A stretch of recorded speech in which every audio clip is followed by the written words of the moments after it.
Good evening, everybody. It is Tuesday evening.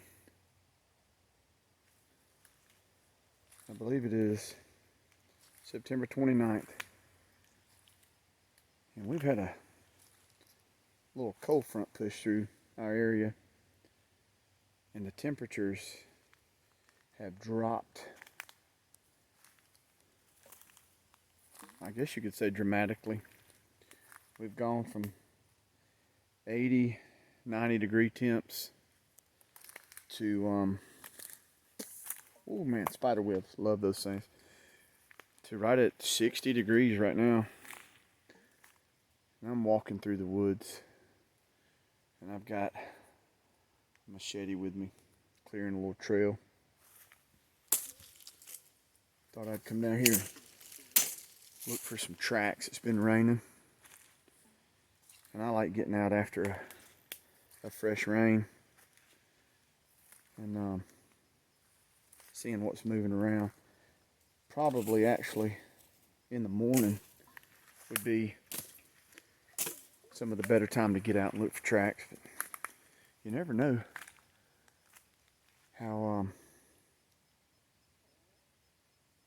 animals, after that front pushes through. Generally, from what I've learned, most of the time when a front's pushing in, you see a lot of animals moving, especially like deer. And then if the system sets in, they'll get somewhere and bed down and hold out until the storm passes. And then when the storms pass and the front moves through, they'll get up and start moving around again. This evening will probably be a good evening to be deer hunting. But our season's not open yet. It won't open up until October 15th. So we still have a couple weeks. But I'm going to ease on down through here, and I'm going to see what I can see. I've made it down to the little branch here, and it is up. The rain. We've gotten a lot of rain last night and rain more today.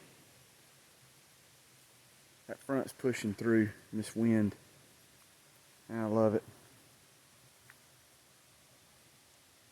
Squirrels are all moving around this evening. I bet you if I came down, probably going to do it tomorrow, and walked along this creek. I keep hearing something. And it's back over that way. I don't know. Could be a deer. There are deer moving through here. And you can see where all that water was up on that bank. Where I'm standing right now, look, water was pushing right here. I guarantee you deer are going to move down through here this evening.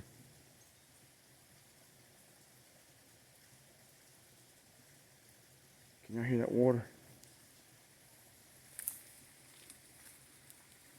I'm going to see if I can get across to the other side. Alright, that was uneventful, thank goodness. Look how this water was up. See how everything's pushed down? Check this out, little waterfall right here. Let me get this camera turned around. Look at that.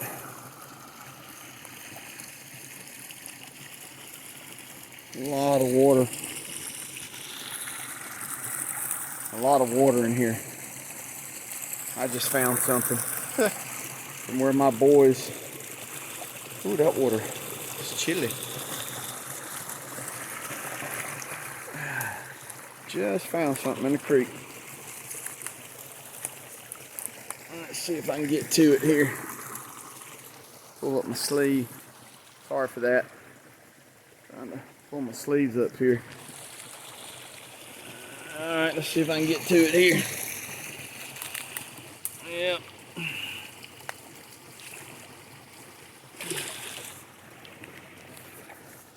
This is down here in the water.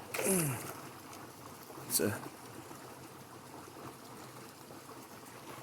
Huh. Alright, hold on a second. My cricket basket. Finley, he is my naturalist. I'm sure that cricket bucket made it down here due to him being down here trying to catch critters and using it. Sometimes it's just better to walk in the water. I'm watching out for snakes. This time of year they get out and move around a lot more. Because I can't think of what they call that. It's not hibernation that snakes go into, but it's similar to hibernation. I heard it explained one time. They go, and I guess it's basically, they're not actually asleep, but I guess their heart rate and everything just drops to it's almost like a state of hibernation. I can't think of what it's called, but it's something that I think reptiles do. Because when it warms up, you'll see them out and about, especially here in the south. Not like a bear when it's cold winter, like up in Alaska, Canada. They go into hibernation and they sleep for however many months. They're out foraging and feeding and getting fat. Then they go into that hibernation state for probably 4 or 5 months, I imagine. But the snakes are, if it was warmer, we'd probably stand a good chance of seeing them. But being that it's cool, not saying you won't see them, but you just don't seem to be out moving as much in this cooler weather. Let me show you something here. Check out this tree. This is a tulip poplar. Liriodendron tulipifera. This tree is pretty big. Look how big it is. This thing it's massive. It's a big one. I've got a few of these growing on my property. I'm trying to ease down to another area and see so I don't fall down. Love when things get between my legs and take a step and it's caught up on your other leg and your foot's pushing it. And it's like, ah, it's a trap. Man, this is neat down in here. But I've yet to see any tracks. I know tonight at the sunset, this would probably be a good night to ride the roads and you'd see deer. I'm not saying go spotlighting, but just riding. Get in trouble for spotlighting. You get in trouble for just riding and shining your headlights if you use them out in the field. That's considered spotlighting. All right, now I'm gonna tell you what. Machetes are, to me, an important part of your kit, especially here in the southeast, because if you'll look around, it's pretty thick around here where I am. And a machete, I have used this machete.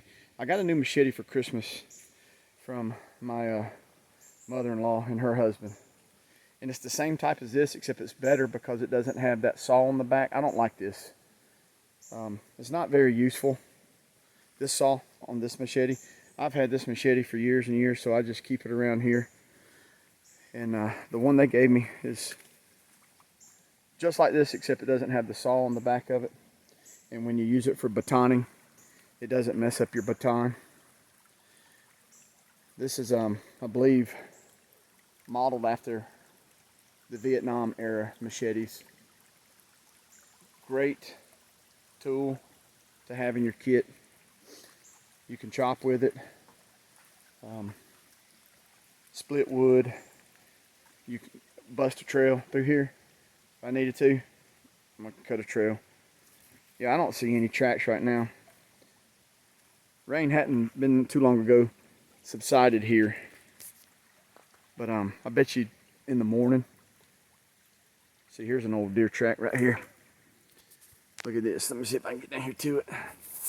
Right here. old deer track. Here's another one. They move right through here. They come right through here, cross this little branch, boop, boop, boop, and they go up through there, that hillside. I've seen some big tracks down here. I have seen all types of fur bearer tracks. I've caught a bunch of coon down along this branch, possum. I've targeted and I missed a mink one time, and I still see mink. I've seen beaver tracks in here. And of course all kind of dogs and cats, domestic cats, and I've seen some bobcat in here. Fox too, yeah, fox. That's cool. Seen both varieties, the red and the grays. This is a neat place. I love being down here. Hear these birds chirping up above me. The sky is trying to clear up a little bit.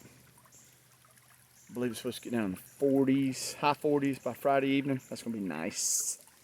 That's campfire weather right there. Look how pretty it is down here. I know it's thick, but I love thick places.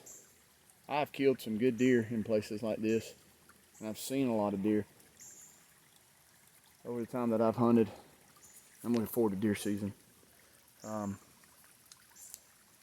Especially when the does start going into estrus and the bucks start rutting.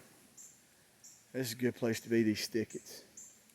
I think those does like to try to get away from them bucks and this stuff, and this just gives them protection.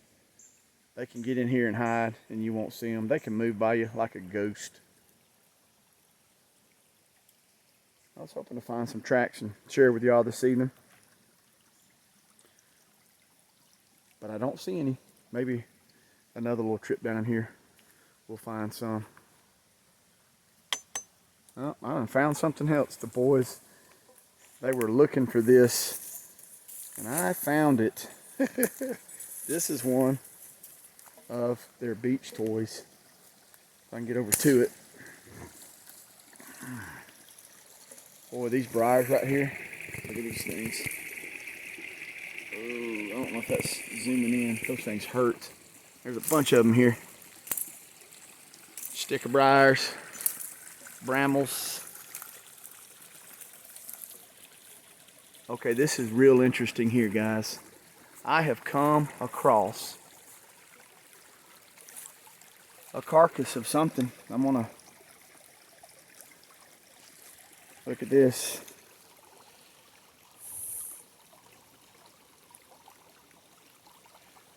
I see some fur on it. It's a coon. That is gross. See that, the coon tail? I have no idea what did that. It might have got killed up by the road. Whew. It's stinking. I didn't walk over here for that. I walked over here for this. My boys have come down here and played by this creek. This is weird. This actually looks like this has been in the belly of something.